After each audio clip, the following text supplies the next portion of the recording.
Unwelcome reception. Captain Marcus Kane stared at the holographic message floating above his desk, the blue glow casting harsh shadows across his scarred face. The orders were clear, but that didn't make them any less absurd. Behind him, the steady hum of the UES Dominator's massive engines provided a constant reminder of what kind of ship he commanded, and what kind of ship he was being asked to transform into something it decidedly was not. "Sir?" Lieutenant Commander. Zara Voss knocked on the frame of his open office door. Her expression suggested she'd already heard the news through the ship's remarkably efficient rumor network. "Is it true? Are we really being sent as diplomats?" Kane gestured to the chair across from his desk. "Sit down, Zara. Yes, it's true. Command wants us to represent humanity at first contact with something called the Nexus Coalition. Apparently, we're the closest available vessel." Zara's eyebrows rose. She was a compact woman with graying hair and the kind of steady demeanor that came from 15 years of serving aboard various warships. "Sir, with all due respect, we're a Titan class, dreadnought. Our primary batteries could glass a continent.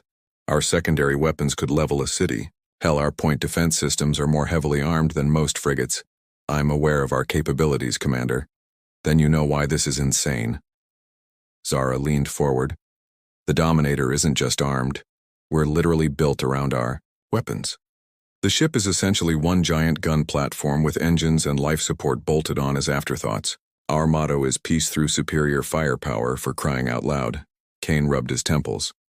At 52, he'd commanded warships for the better part of 2 decades, but nothing had prepared him for this particular challenge. Command's reasoning is unique.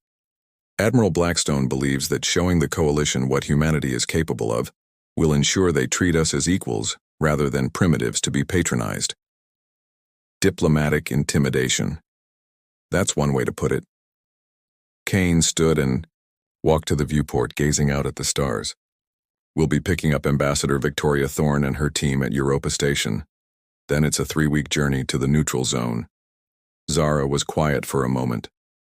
"Sir, what if they see our ship as an act of aggression? Then we find out just how diplomatic the Coalition really is." 3 days later, as Ambassador Thorne and her delegation of 12 diplomats, linguists, and cultural specialists settled into hastily converted quarters, Kane called a meeting of his senior staff. The Dominator's ready room was Spartanly functional, like everything else on the ship: gray walls, efficient lighting, and a large table that had seen countless strategic briefings. Present were his key officers: Commander Zara Voss, his executive officer; Lieutenant Commander Jin Watanabe, his tactical officer; Chief Engineer Dmitry Volkov, a bear of a man whose hands were permanently stained with reactor coolant; Dr. Nayara Okafor, the ship's chief science officer; and Commander Rex Sterling, head of security. "Ladies and gentlemen," Kane began, "in 18 days we'll be making humanity's formal introduction to galactic society. Command wants us to make a good impression." Sterling, a lean man with suspicious eyes, snorted. "Good impression? Sir, our hull designation literally translates to bringer of death in 3 different Earth languages. The name was chosen for its psychological impact on pirates and hostile forces," Kane replied dryly. "Unfortunately, that same psychological impact might not play well in a diplomatic setting." Volkov's Russian accent was thick as always. "Captain is like asking Grizzly Bear to perform ballet. Can try, but everyone knows what Bear really is." Dr. Okafor, adjusting her glasses, spoke up. "I've been reviewing the initial contact reports. The Coalition appears to be a peaceful confederation of species that has maintained stability for thousands of years. They might genuinely be shocked by our level of militarization, or," Watanabe interjected, "they might see it as a threat that needs to be neutralized." The tactical officer was young for his position, but had an intuitive grasp of weapons systems that bordered on the supernatural. "Sir, I've been running simulations. If this goes south, we could be facing technology centuries ahead of ours." Kane nodded. "Which is why we're going to do everything possible to appear non-threatening. Commander Voss, I want you to work with the engineering teams. Can we temporarily power down some of our more obvious weapon systems? Some of them, she replied reluctantly. But sir, the ship's design makes it impossible to hide what we are. The Dominator was built from the keel, up as a warship. Our entire silhouette screams military vessel. Do what you can. Commander Sterling, I want your security teams to coordinate with Ambassador Thorne's people. Whatever protocols they need for diplomatic interaction, we'll implement them. Sterling looked pained. Sir, my Marines aren't exactly trained in diplomatic etiquette. Then they'd better learn fast. Dr. Okafor, you'll be working with the Ambassador's xenobiology team. If we're going to be dealing with alien species, I want to know everything we can about their psychology, communication methods, and cultural taboos. As the meeting broke up, Zara lingered behind. Marcus, she said, using his first name as she did only when they were alone. I have a bad feeling about this. Kane was studying a holographic display of the Dominator's specifications. Just one? I have at least a dozen bad feelings about this mission. What if the Coalition doesn't want equals? What if they want subordinates? It was a question that had been keeping Kane awake at night. Then we'll find out what humanity is really made of. The next 2.5 weeks passed in a blur of preparation. The crew worked around the clock to make the Dominator appear as non-threatening as possible, with limited success. They powered down the main batteries, retracted the external missile pods, and even painted over some of the more aggressive hull markings. But there was no hiding the ship's fundamental nature. Ambassador Thorne, a woman in her 50s with silver hair and the bearing of someone accustomed to high-stakes negotiations, spent most of her time in meetings with Kane and his officers.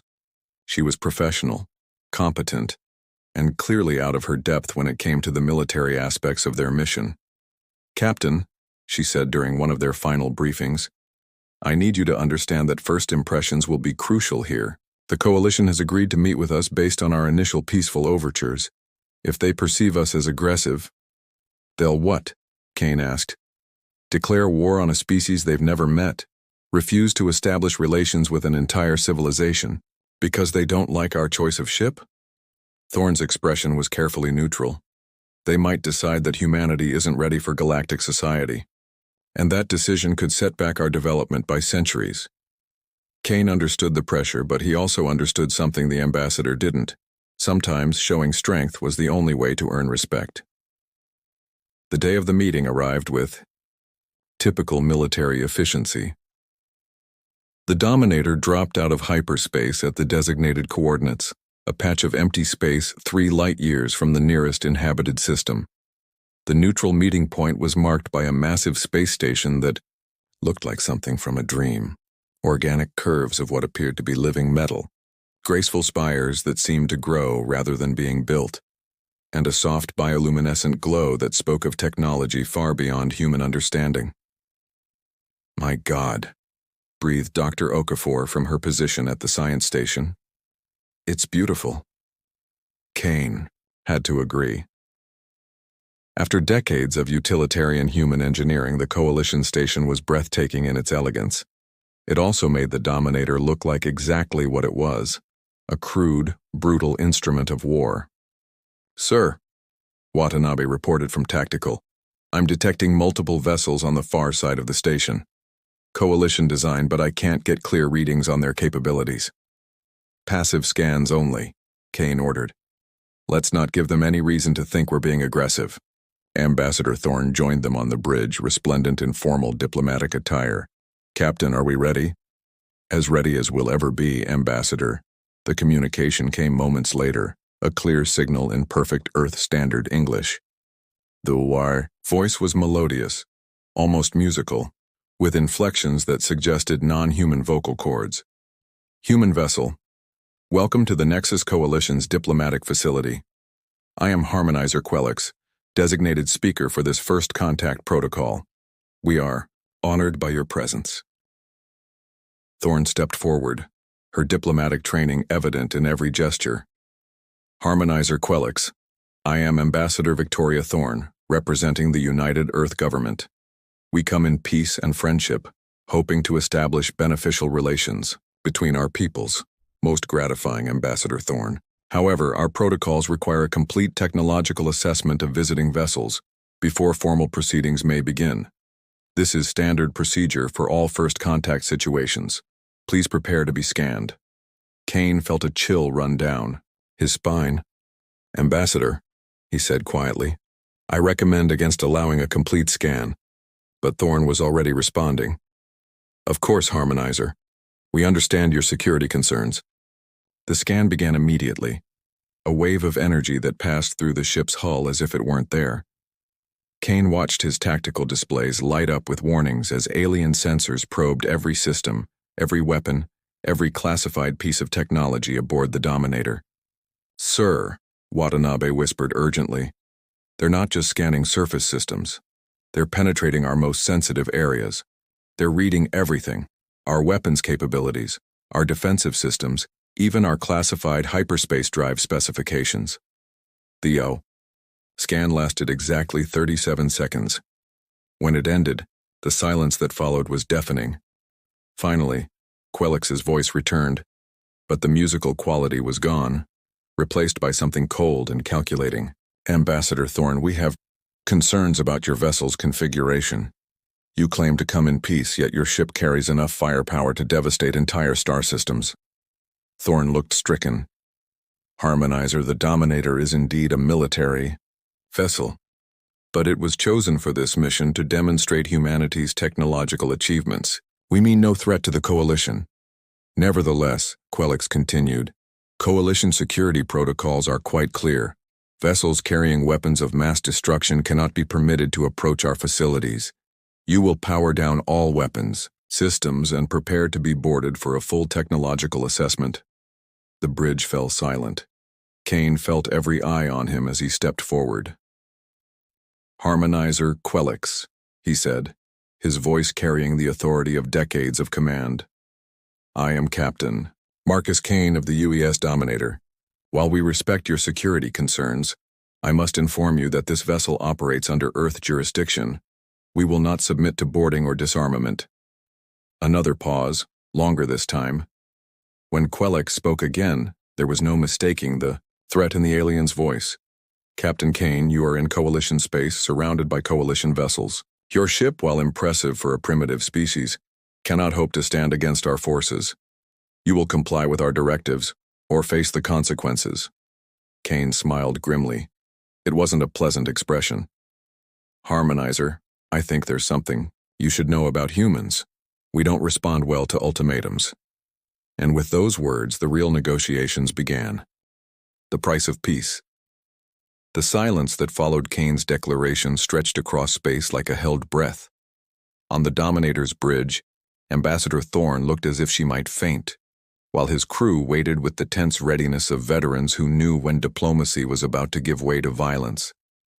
Captain, Harmonizer Quellix's voice finally returned, carrying undertones that the universal translator couldn't quite capture. Perhaps we have begun this encounter poorly. The Coalition values peace above all else. Surely reasonable beings can find accommodation. Kane remained standing, his posture radiating controlled authority. I agree, Harmonizer. Reasonable beings should be able to have a conversation without threats or ultimatums. Indeed. Perhaps a compromise. You will maintain minimum weapons power, enough for basic defensive capabilities, and we will provide security escorts during your approach to our diplomatic facilities. A gesture of mutual trust. Beside him, Watanabe quietly updated his tactical display.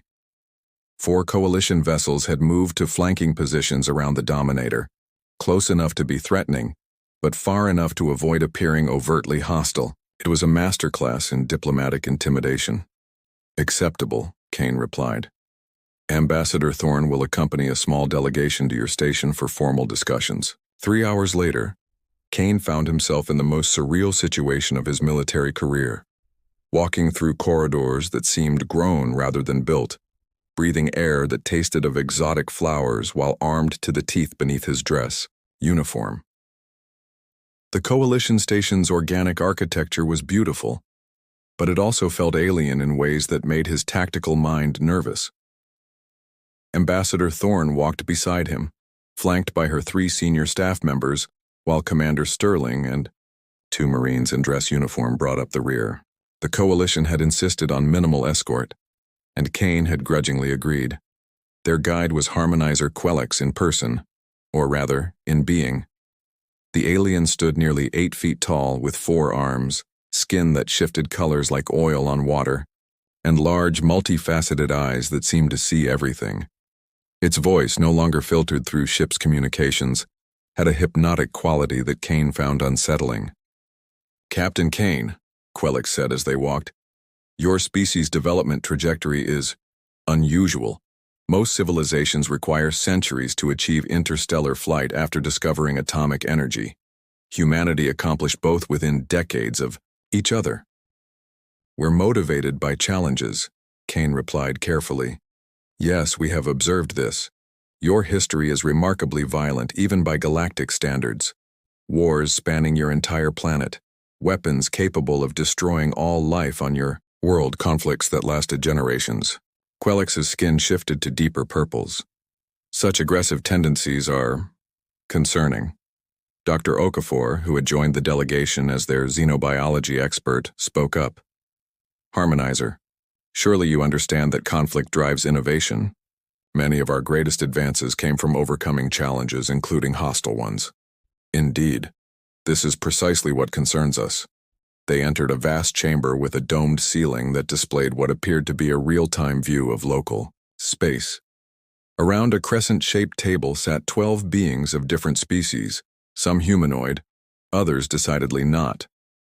Kane recognized the diplomatic setup immediately. Humanity was being put on trial.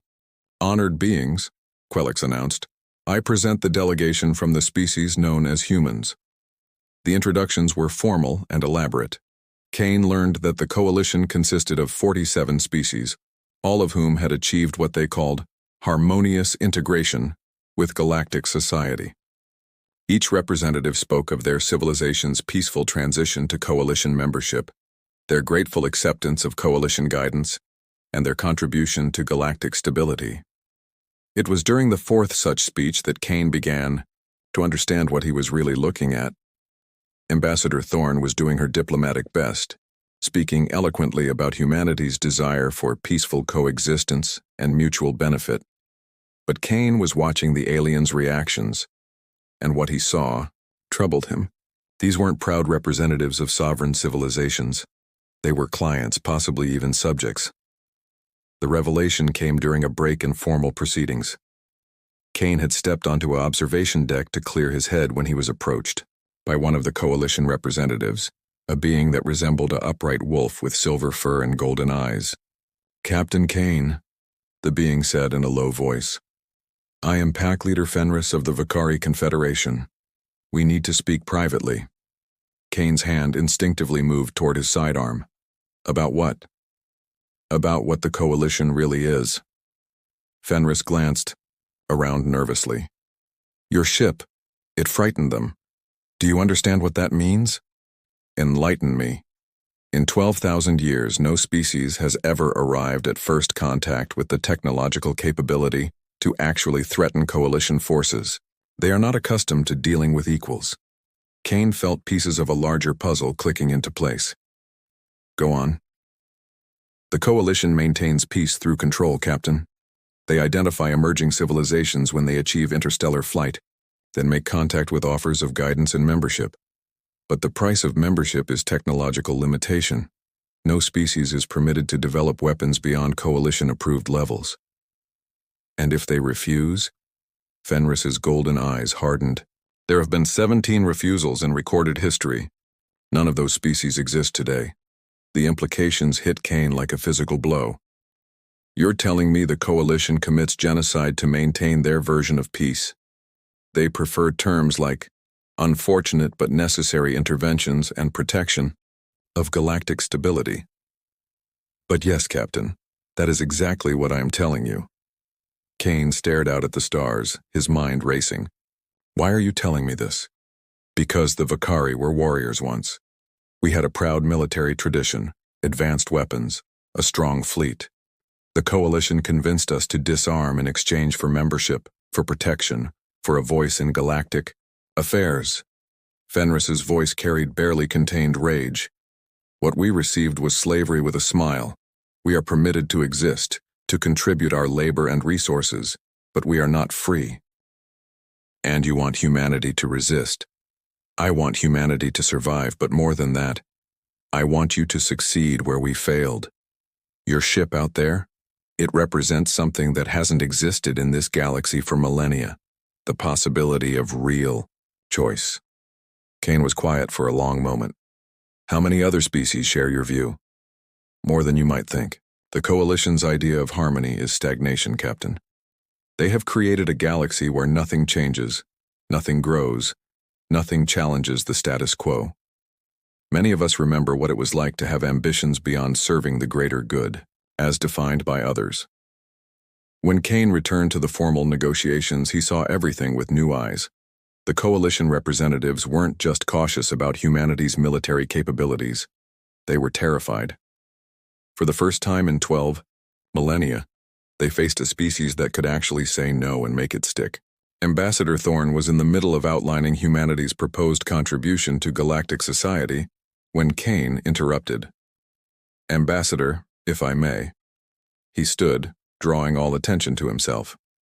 I'd like to address the Coalition's concerns about our military capabilities directly. Thorne looked alarmed but nodded. Of course, Captain. Kane faced the assembled aliens.